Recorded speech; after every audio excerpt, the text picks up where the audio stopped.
Record Store Day 2025.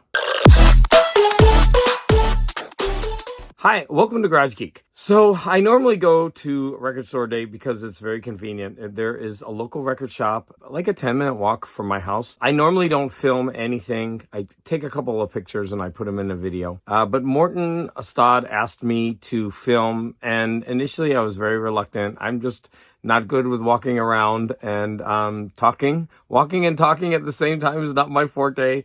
But I did it. You're going to see that it's kind of clumsy. But my heart was in the right place. So you're going to see some footage of what's going on as I walk in my neighborhood. You'll see a little bit of a sense of my neighborhood, although it was very early in the morning, and my neighborhood is actually very bustling. About 4 blocks from my house is a main street, and that main street has become very built up since I bought my house. And they put in about 8 bars, and now it is a local spot for a lot of people who come from all over to go to these bars, and they put in a bunch of restaurants, eateries, and the place just is booming. In that area is the local record shop. So I'm gonna go ahead and put in the video clips, and then after I'm done with that, I'll be back to talk about what I bought. Okay, Morton, this is for you. I'm leaving my yard. I am walking to Record Store Day. I'm a little bit late because it starts at 8 and it's like 7:50 something. But I don't need to be in line first. But the record store is about 3 blocks this way and then about 3 blocks or 4 blocks that way. It's very close. So this is my neighborhood and I'm walking down the street toward the record stores. But what's really cool is those trees are in bloom right now. The cherry blossoms, I believe. It's coming, Morton. We're getting closer to the main street, and you can see it coming there. It's really not a nice day out. So this at the top of my street is actually a concert hall in the top, and I've seen some nice people there. It's relatively cheap. So this is the top of the street. It's Figueroa, and this area. I know this whole place looks kind of grungy. Hey, I live in the city, but at the top of the street, this place has really grown up. A lot of bars, like right in front of us, the Greyhound Bar and Grill, and that has made the area go up in value. So my house property has doubled. This poor thing used to be an amazing movie theater, but it's not there anymore, as you can see. But the record store is about 4 blocks that way. Nice. That's Avenue 56. Grungy, but that's what I live on. As you walk along, you can see a lot of these shops were older shops. They still have the older signs like that, but they've become newer shops. And for example, this is a bowling alley that they refurbished, and it's a really big night spot for a lot of people. The record store is right there where it says records, and I don't know if, yeah, I can see people lined up. Okay, we can't forget Happy Homo Hour, which I often go to. I guess it makes me happy.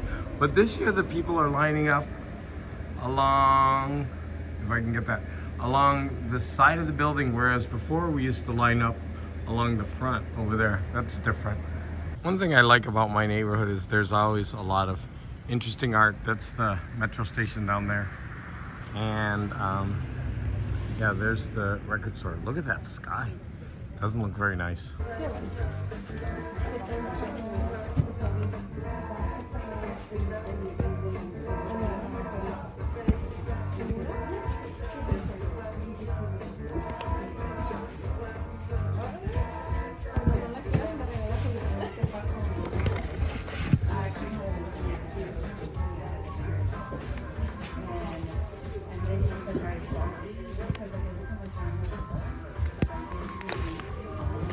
He just got it. I just figured I'd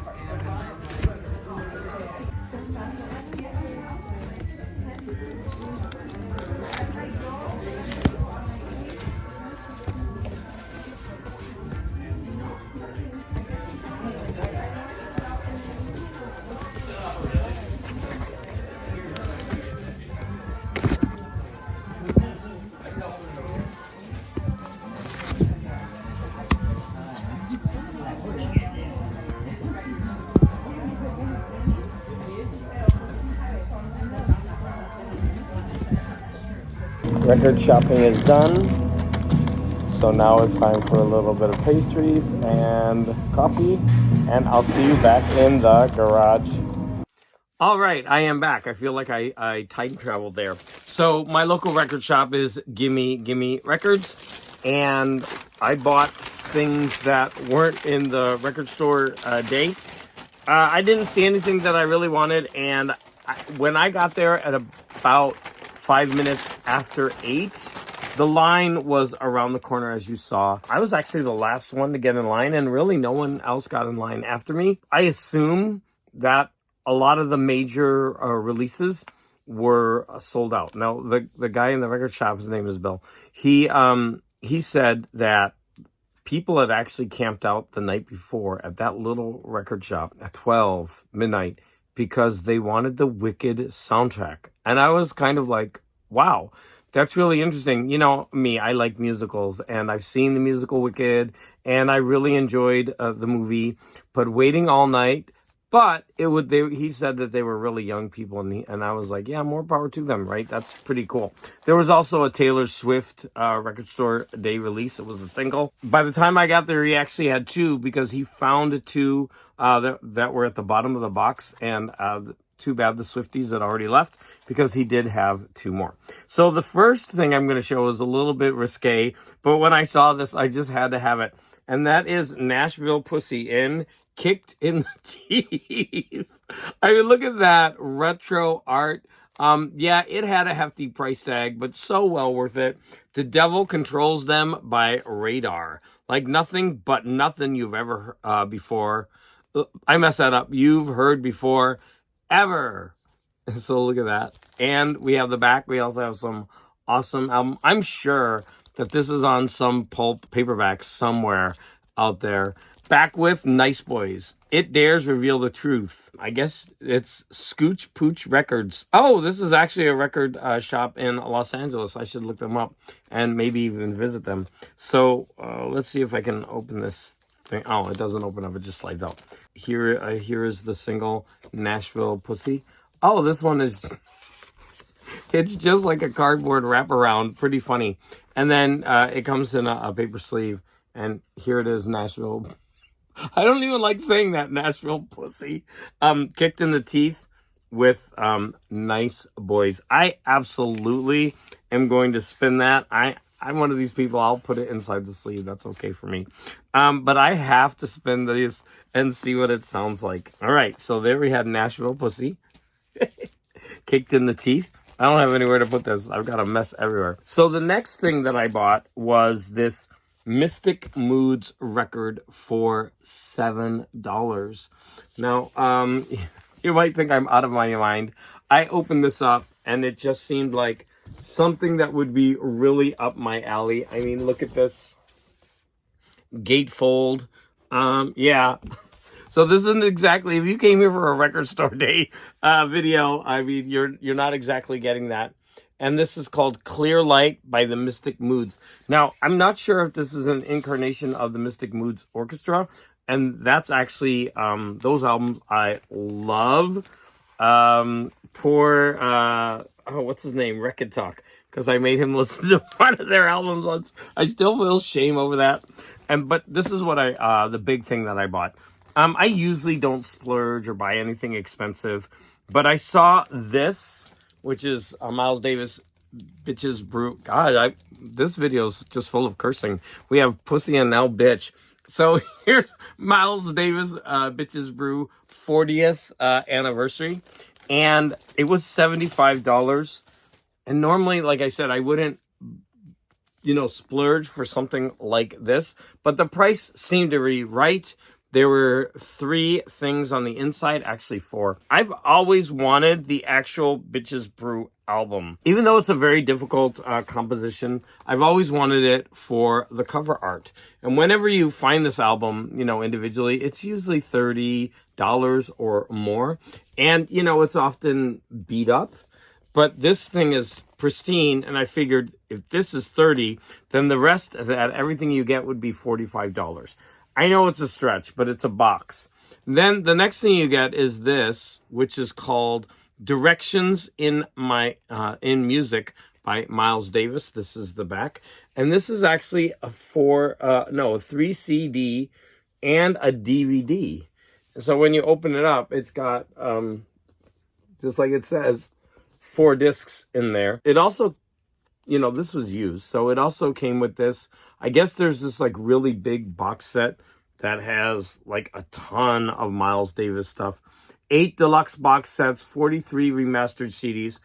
I don't know, that might be fun to track down some of this stuff, because I do appreciate a lot of Miles Davis, although I don't know a lot of his music, but the ones that I have, I really enjoy. I've never really listened all that much to Bitches Brew, but I want it. It's pretty cool because behind every CD, there's some art, and behind that one, and let me show you the last one. Yeah, I mean, I just think this is beautiful packaging. And so that's the reason I want it. And so when I went up to the desk and, I said, I never really splurged. The guy at the desk knows me. And then I told him, yeah, I really want it for the art. He was kind of surprised because, everyone's going to say, yeah, Miles Davis. I'm going to be honest. I don't know much about Miles Davis, but look at this awesome, like, what is going on there? I don't know, but this is funky.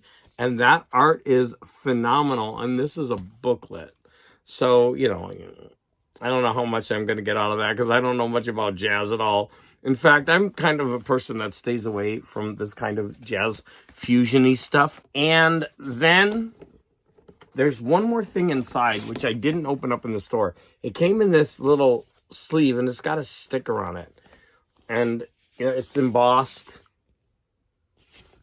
Oh, it looks like there's a reproduction of a Rolling Stone magazine. Let me try to open this up without destroying it. Ooh, I like this sticker. So, oh, you know what? It's coming off easily.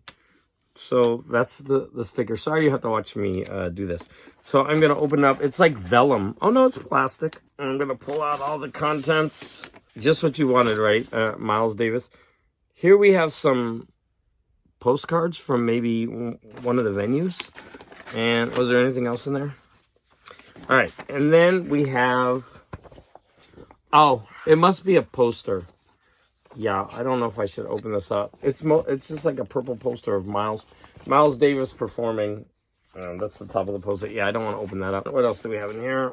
I guess you could frame this if you want to. I don't know. I heard... This is just hearsay, but I've heard that Miles Davis was a pretty big misogynist. Maybe that's right. Maybe that's right. I don't know. Here are some photos. Miles just called and said he wants this album to be titled Bitches Brew. Please advise. CBS. Ooh, they got all hot and bothered over his title. And here is... Oh yeah, maybe it is. It's a replica of... I don't know if it's the entire thing, but the Rolling Stone magazine with Miles Davis on the cover. And wow, this is pretty neat. They should do these kind of... what you call it? Facsimiles or replicas more of the early Rolling Stones. Wow, that's pretty cool. And so which issue number is this? This is number 48 from December 13th of 1969. So I would have been almost a year old. This cost 36 cents. Oh, there's another CBS memorandum. The title of the album will be Listen to This. And then they made some changes, Pharaoh's Dance. So that was before. And then side 2 was called Bitches Brew. So then I guess this is before he actually changed the album title. There you have it. This is my $75 Bitches Brew. What do you think of that? I think Bitches Brew took over this record store day video. But I bought three small records. I took you on a little tour of my neighborhood, and you could see the record shop. So sorry if you came here just to see record store day purchases. There wasn't really anything that I was really going for this time, but I just wanted to go there and support my local record shop. So that is my record store day haul for Record Store Day 2025. I want to thank all of you for the support.